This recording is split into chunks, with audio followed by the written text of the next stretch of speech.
Last के 15 दिन बचे हैं। इन 15 दिनों के अंदर अगर मुझे अपना जेआरएफ करना होता तो मैं क्या करती, मेरा क्या सीक्रेट था, कैसे मैंने अपने अटेम्प्ट में जेआरएफ निकाला, 99.91 परसेंटाइल अचीव करी और उसके बाद मैं आप सभी लोगों को लगभग पिछले 7 साल से पढ़ाया, जेआरएफ अड्डा बनाया, या जो भी मैं काम करती हूँ उसमें मुझे क्या लगता है कि सबसे करेक्ट चीज ये होती है कि करेक्ट स्ट्रैटेजी करेक्ट समय पर अप्लाई कर देनी चाहिए, ताकि हम सभी लोगों को पेशेंटली अपने काम और अपने एक्शंस पर फोकस करने का टाइम मिल जाए।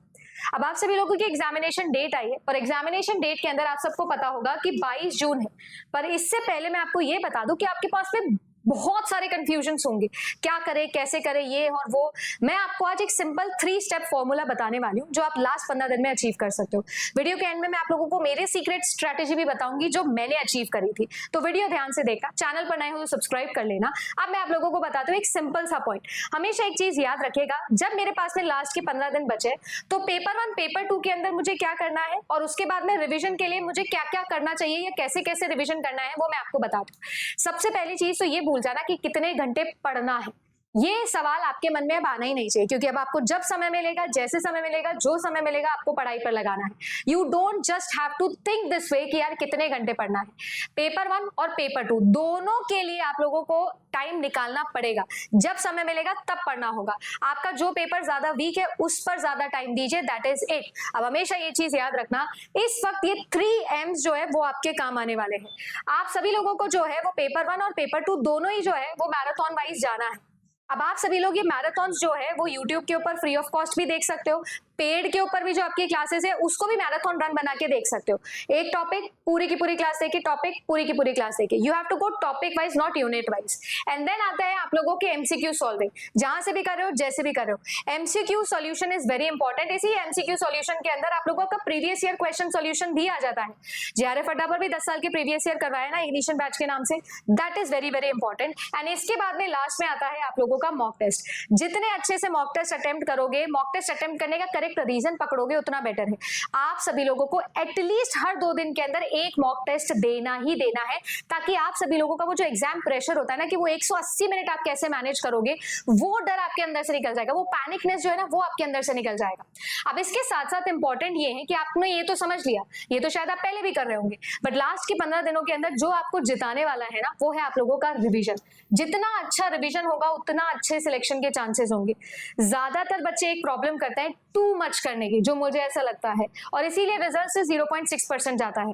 देखो बात ऐसी है, 1000 चीजें 100 चीजें पढ़ने की जरूरत नहीं, 50 पढ़ कोई दिक्कत नहीं है, पर उसको रिपीटेडली पढ़। क्यों? उसमें से कुछ भी आएगा तो गलत नहीं होना चाहिए, क्योंकि जब आते हुए क्वेश्चन गलत होता है ना तो बचे हुए क्वेश्चंस के लिए भी मोटिवेशन नीचे जाता है, कॉन्फिडेंस नीचे जाता है। वो चीज नहीं करनी, वो ईगो टसल में नहीं जाना है। इसीलिए रिविजन के लिए मुझे हमेशा लगता है कि जो ये 1 लाइनर थॉट प्रोसेस है ना ये बेस्ट होती है। इसके अलावा जो आप लोगों की पीडीएफ होती है वो इंपॉर्टेंट है। जो भी जेआरएफ अड्डा पे क्लासेस होती है, फ्री ऑफ कॉस्ट क्लासेस, सबकी पीडीएफ आप लोगों को जेआरएफ अड्डा एप्लीकेशन पे डाल के दूंगी, सारी फ्री ऑफ कॉस्ट, उनसे आप रिवीजन करो। बट मेरे लिए जो किलिंग पॉइंट है वो है भैया आपके सेल्फ नोट्स। अगर आप पेपर पेन लेकर क्लास देखते हुए चीजें लिखते नहीं हो तो मुझे ऐसा लगता है कि आप हमेशा कहीं ना कहीं एक डाउट में रहोगे। 2 ऑप्शन के हमेशा अंदर कंफ्यूजन आपका रहेगा ही रहेगा। कुछ भी नोट्स बनाओ, या अगर बनाए तो बहुत बढ़िया बात है, उनसे रिवाइज करो। एग्जाम के अंदर जब क्वेश्चन पढ़ोगे ना तो एग्जैक्टली याद आ जाएगा कि मैंने अपने पेज के कौन से पार्ट पर कौन से कलर के पेन से कहां पर क्या लिखा था। हिंदी में, उर्दू में, जैसे तुम्हें अच्छा लगता है ना वैसे लिखो, क्योंकि जितना ज्यादा तुम्हारा ये वाला पार्ट स्ट्रांग होगा ना उतने ज्यादा तुम्हारे सिलेक्शन के चांसेस होंगे। मैं आप लोगों को इन सबकी कड़ी भी बता देती हूँ, पर इसके साथ साथ ये भी बता दूं कि अगर आप सभी लोग जेआरएफ अड्डा के साथ में पढ़ाई करना चाहते हो ना तो मैं आप सभी लोगों को ये भी बता दूं कि हम लोग जो है वो दिसंबर के लिए बैच लॉन्च कर चुके हैं। ठीक है, अब ये जो आपका दिसंबर का बैच है ये है आप लोगों का एटम बैच, जिसके अंदर ये सारे के सारे सब्जेक्ट्स आपको अवेलेबल मिलने वाले हैं, और इन सभी सब्जेक्ट्स के अंदर आपकी कंप्लीट पेपर 1 प्लस पेपर 2 का 12 महीने का लाइव बैच जो है वो हम लेकर आ रहे हैं। आपका मन है तो आप ऑफलाइन भी ले सकते हो, जयपुर के अंदर ऑफलाइन कैंपस पे आपके लिए क्लासेस है, 3 दिन का डेमो फ्री है, और ये जो बैच है ये आपका ऑनलाइन बैच। इससे के साथ साथ जब मैं रिवीजन करवाने की बात करती हूँ तो मैं आप सब लोगों को बता देती हूँ, अगर पेपर 2 के लिए आपको ये चाहिए तो पेपर 2 के लिए मैं आपको बता देती हूँ। Bits and bytes computer science के लिए यहाँ पर मैंने आप लोगों के लिए जो है वो मैराथन स्टार्ट करनी है। मैं लास्ट के 10 दिन में 10 मैराथन लेकर आऊंगी, जिसमें एमसीक्यूज और थ्योरी मैं दोनों कराऊंगी, और ये जो है ये मेरे लिए सबसे इंपॉर्टेंट होगा। वन लाइनर्स के थ्रू सारी की सारी थ्योरी दूंगी कंप्यूटर साइंस में। सेम चीज 0 to JRF पर मैं करने वाली हूँ फॉर पेपर 1। 10 दिन 10 मैराथन। ऑलरेडी मैंने आप लोगों के लिए 2 वन लाइनर मैराथन्स लिए हैं, रिसर्च का और इंडियन लॉजिक का, और ऐसे ही मैं बाकी सारे यूनिट्स का भी लूंगी। बट मैं आप लोगों को बताती हूँ, if you really want to revise things, तो मैंने आपके लिए JRF अड्डा के ऊपर 1 शॉट मैराथन्स लिए थे। इस साल भी मैंने आप लोगों के लिए जो है वो मैराथन्स लिए थे, और वही चीज जो है वो मैं आप लोगों को यहाँ पर बता रही हूँ। आप सभी लोगों को JRF अड्डा पर जाना है, थोड़ा सा स्क्रॉल डाउन करना, आप सभी लोगों को 1 शॉट मैराथन की प्लेलिस्ट मिलेगी। इस प्लेलिस्ट में 10 की 10 unit including DI maths and everything, मैंने सब कुछ 1 शॉट किया है। 3 घंटे 3.5 घंटे के आसपास की ईच मैराथन है। इस क्लास के बाहर आपको कुछ नहीं पढ़ना है। अगर आपने ये क्लासेस रिवाइज कर लिए तो फायदा है। अभी भी बोल रही हूँ, लाइव क्लासेस से ज्यादा बेनिफिशियल होने वाली है आप सभी लोगों के लिए रिकॉर्डेड क्लासेस।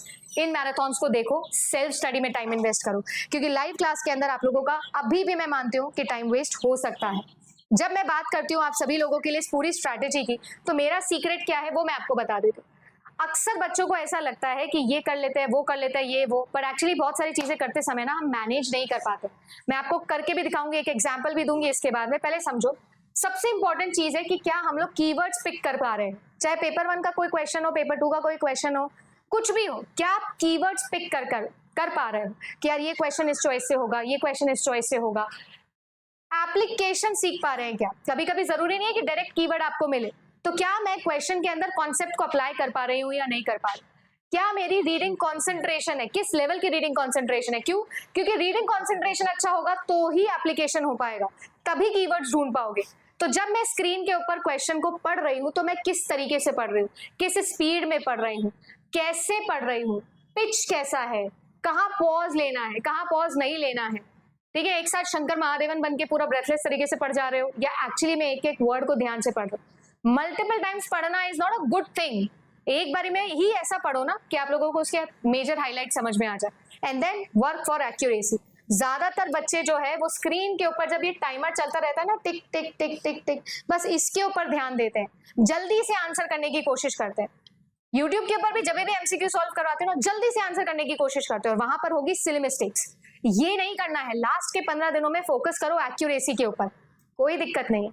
50 में से पहले दिन 20 ही सही होंगे, 20 ही सही से पढ़ पाए, 20 ही सही करे, कोई दिक्कत नहीं है, मुझे कोई प्रॉब्लम नहीं है। मैं आपको गारंटी कह रही हूँ, इस प्रैक्टिस के साथ अगर आप एक्यूरेसी के लिए काम करोगे, एंड में ये 15 दिन के बाद में ना 40 भी सही होंगे, 45 भी सही होंगे। Focus on accuracy, not on speed. Examination में आपकी एक्यूरेसी ही आपके काम आएगी। मॉक टेस्ट में जितना एक्यूरेसी प्रैक्टिस करोगे उतना मेहनत होगी। अब लास्ट के 15 दिनों में मैं आप लोगों को ये बता देती हूँ कि आप सभी लोगों के लिए 10 तारीख से 10th of June से कंप्यूटर साइंस की और पेपर 1 की दोनों की जो है वो मैं मैराथन से स्टार्ट कर रही हूँ, जिसमें मैं आप सभी लोगों को वन लाइनर्स के थ्रू जो है वो पढ़ाने वाली हूँ। ठीक है ना?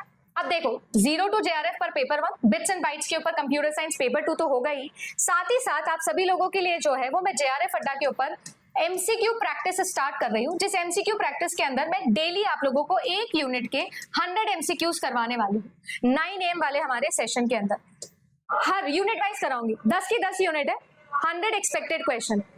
मेरे स्टूडेंट्स जो हर बार मैं बोलती हूँ ना, मेरे स्टूडेंट्स और बाकी स्टूडेंट्स के बीच में जो सिलेक्शन का गैप होता है ना, वो यही होता है कि वो एक्सपेक्टेड क्वेश्चंस नहीं करके जाते। तो प्रीवियस ईयर और उनसे बेसिस पर कैसे FIQs बन सकते हैं, उनका मैं अपना फाइनल सैंपल टेस्ट जो है वो बना के आपको दूँ। लाइव होगा, फ्री होगा, यूट्यूब पे होगा, सुबह 9 बजे होगा। वन लाइनर से रिवीजन करेंगे और JRF अड्डा के ऊपर MCQ सॉल्व करेंगे। इन MCQ से बाहर मैं कुछ भी नहीं जाने दूंगी, ये मेरा वादा है। और अगर आपको मेरे वादे पे भरोसा चाहिए, मेरी क्रेडिबिलिटी का जानना है, आपको मेरी वैलिडिटी टेस्ट करनी है, तो पिछला कोई भी एनालिसिस उठा के देख लेना और उसमें नीचे कमेंट सेक्शन में बच्चों के रिजल्ट्स देख लेना, कुछ भी देख लेना। हमेशा मैं एक चीज बोलती हूँ, only one thing that I am working for is your result. और उस रिजल्ट के लिए सबसे इंपॉर्टेंट चीज ये है, be honest with yourself. I try to be honest with myself. मैं सब कुछ नहीं जानती हूँ, सब कुछ नहीं पढ़ा सकती हूँ, बट ये कोशिश करूंगी कि आप 40 क्वेश्चन कैसे सही करके आ जाओगे, वो भी 50 से 55 मिनट के अंदर, क्योंकि पेपर 2 को बचे हुए आपके जो मिनट है ना वो आपको देने। 2 घंटे से ज्यादा समय पेपर 2 को देना है, इसीलिए 1 घंटे के अंदर अंदर पेपर 1 करना है।